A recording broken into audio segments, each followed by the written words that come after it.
Hi, I'm your host Vasco Duarte.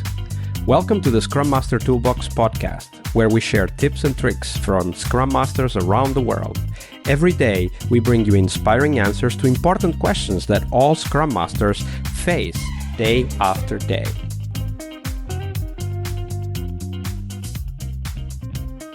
Hello, everybody. Welcome to one more week of the Scrum Master Toolbox podcast. And this week, joining us from the UK is Keir Lumsden.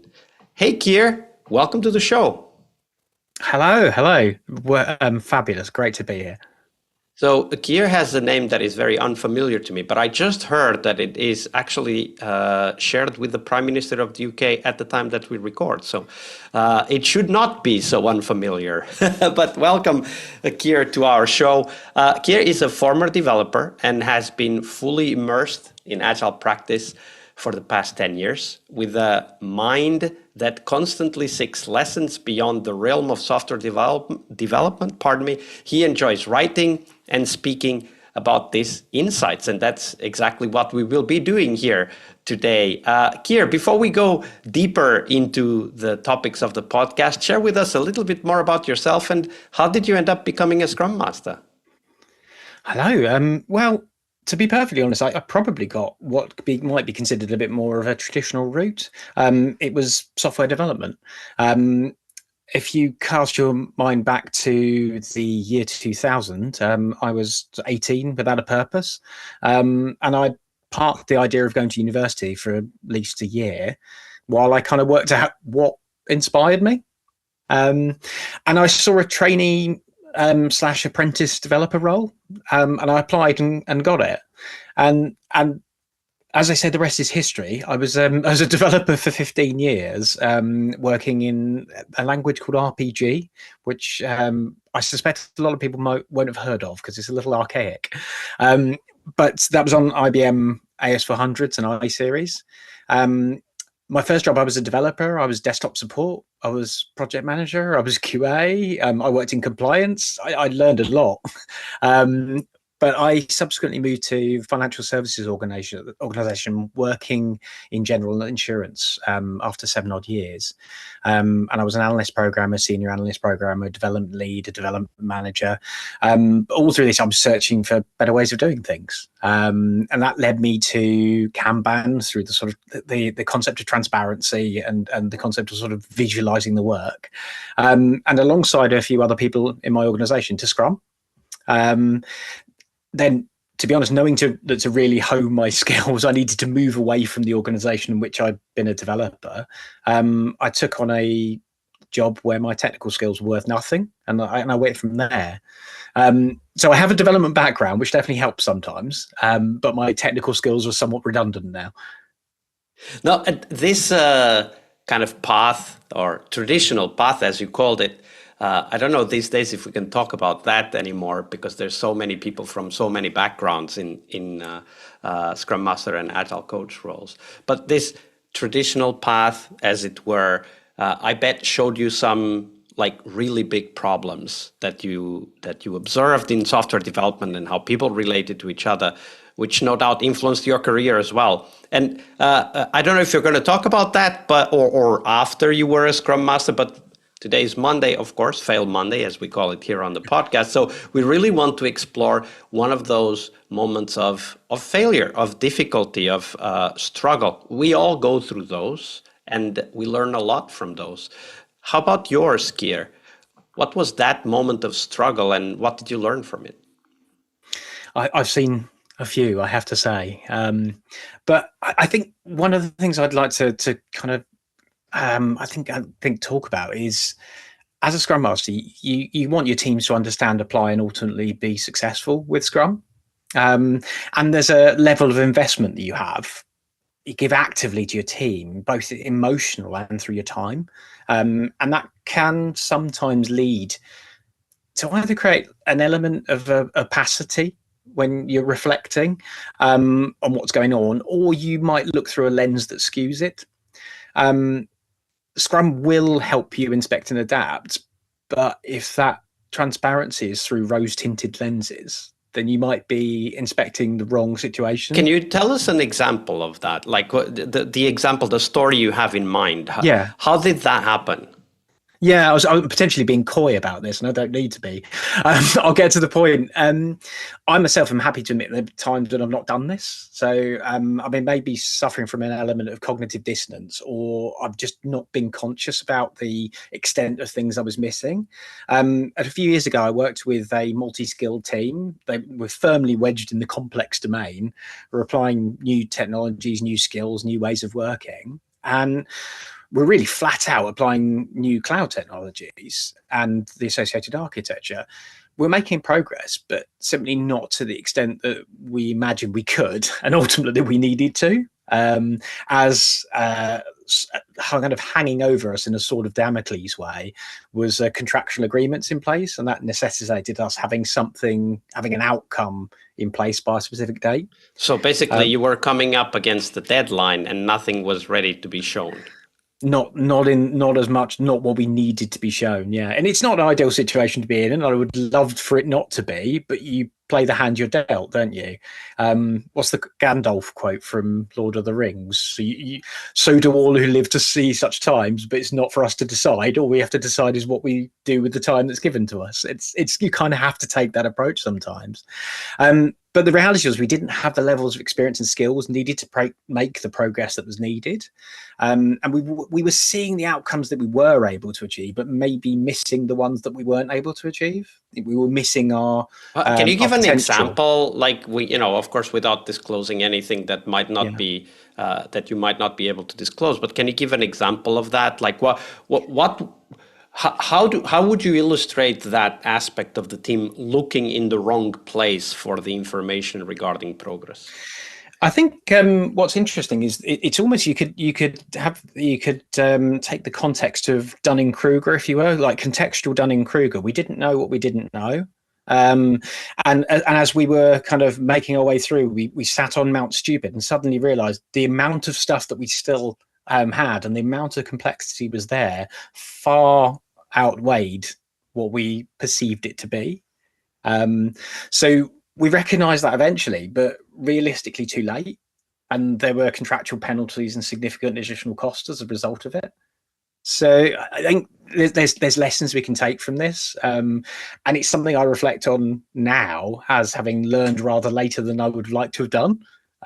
So can you give us an example of where you were looking for then? Okay, so eventually you figured out, okay, something must be missing because we're not getting what we want, right? We're coming up to the deadline and we clearly don't have what we thought we would have at this point. So what was that transition point, kind of that insight that told you that, hey, maybe we need to do something differently or look at different data or whatever that was?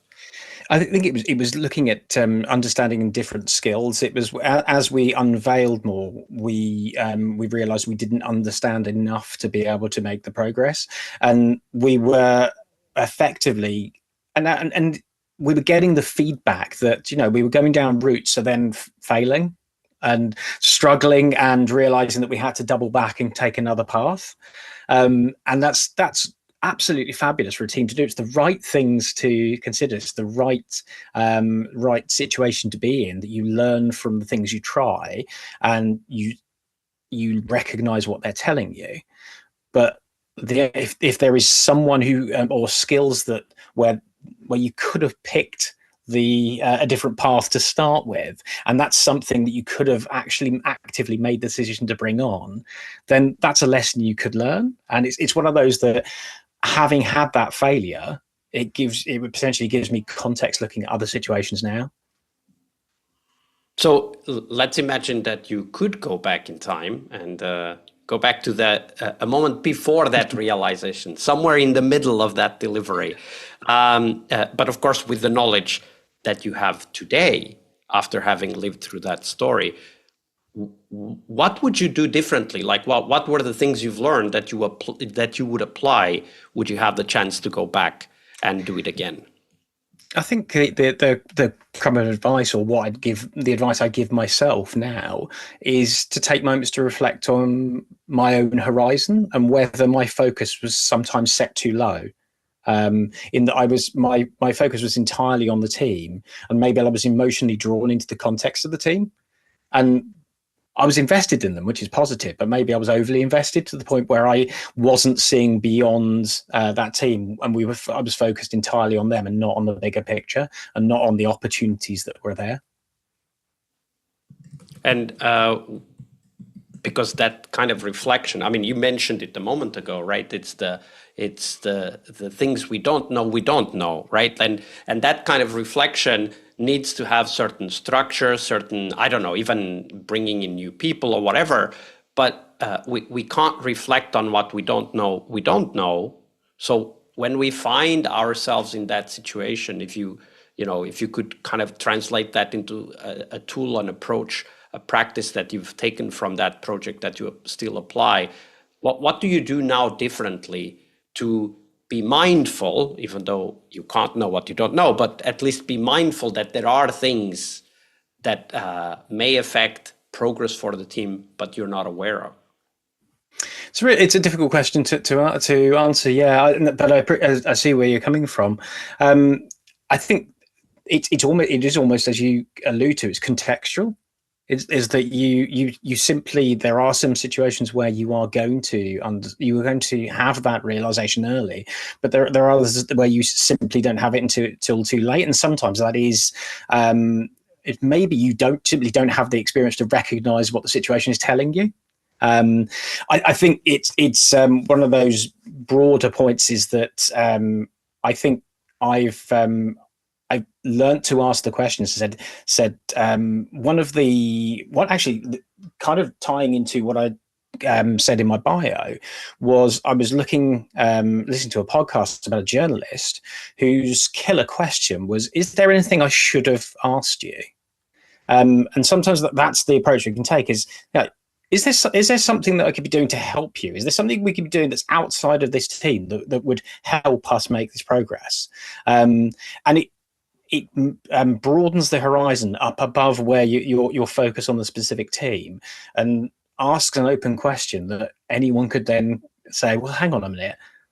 I could be a little bit more vulnerable here. I could say, look, I don't know enough about this. But I could use with some assistance here, and it's something that maybe the conversation that wouldn't have been prompted otherwise. Mm-hmm. One of the things that I recognize also from my project management background, I am, as I've said many times, a recovering project manager. One of the things that I've said is that we need to be looking for what is going to fail before we even know what that could be, right? In project management, they'll do risk management, and risk management is a set of activities. It has a certain purpose, but typically risk management is focused on managing the risks you are already aware of. And I learned very early in my project management career that projects only fail because of risks you're not aware of, right? So this explicit and deliberate search, and even kind of kind of fostering the thinking of what might go wrong, right? Like, there's this very famous phrase, only the paranoid survive, right? And as a project manager, that is absolutely true. Only the paranoid survive. You need to have a keen sense of what might be going wrong, even though you might not be able to put your finger into it. And in the project management community, we hear about things like weak signals and so on. So things you capture throughout the day, throughout the weeks, throughout the months that may lead you to discover a risk that you didn't know about. So I was thinking that in our role as Scrum Masters, and you've already kind of hinted at that, we can be asking the team, what could I be doing outside the team to help you? But we can also be asking stakeholders and other partners in the project, right? Because it's not only stakeholders. We might have other teams we need to collaborate with. We might have other people that need to give us information, whatever that might be.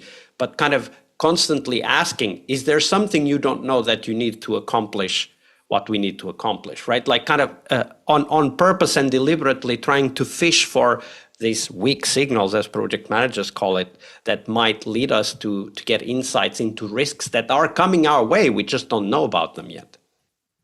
And I think one of the tools you can use that, and it's something that again, I use when I can is the pre-mortem. It's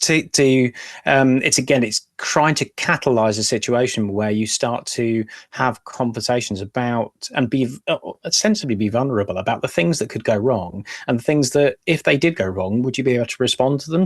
Would you have the skills? Would you have the abilities and experience to be able to deal with it? Yeah, absolutely. Pre-mortem is a great tool that we can use for sure. Keir, thank you very much for sharing all of those lessons with us. It's been a pleasure. Thank you. Monday is about what we learn from our obstacles and our failures. But tomorrow is Team Tuesday here on the Scrum Master Toolbox podcast. We explore teams and their journeys, the habits they develop that threaten their performance, how each of our guests helped their teams evolve, and the one key lesson they learned from that experience. We really hope you liked our show. And if you did, why not rate this podcast on Stitcher or iTunes?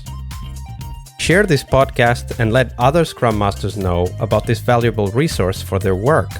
Remember that sharing is caring.